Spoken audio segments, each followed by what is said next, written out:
Drafting a wedding guest list isn't as fun as tasting a cake.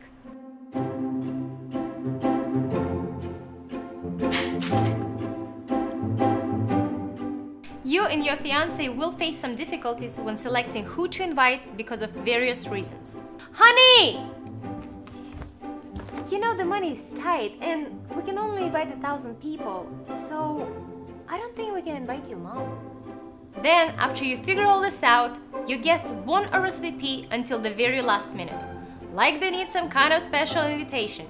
Hi, yeah, so I just saw the invite, it's been on my fridge for 4 months, so we will definitely be there tomorrow.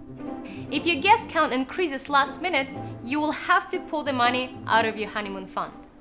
A +1? Seriously?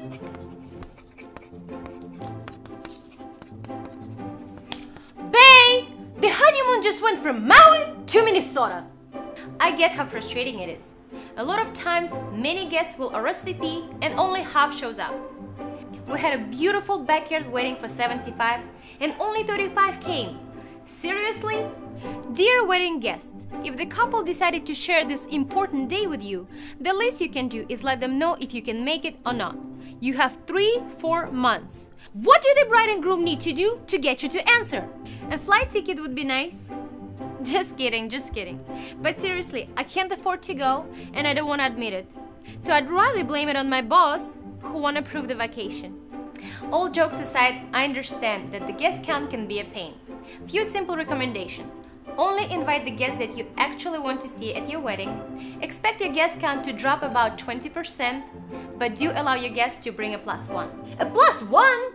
This will balance the guest count. And finally, request RSVPs a month before the wedding, give the numbers to the venue 2 weeks before, and check the final number 2-3 days before the event.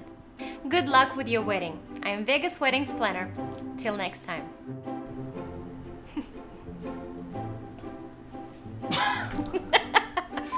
Drafting a wedding guest list isn't as fun as tracing a cake.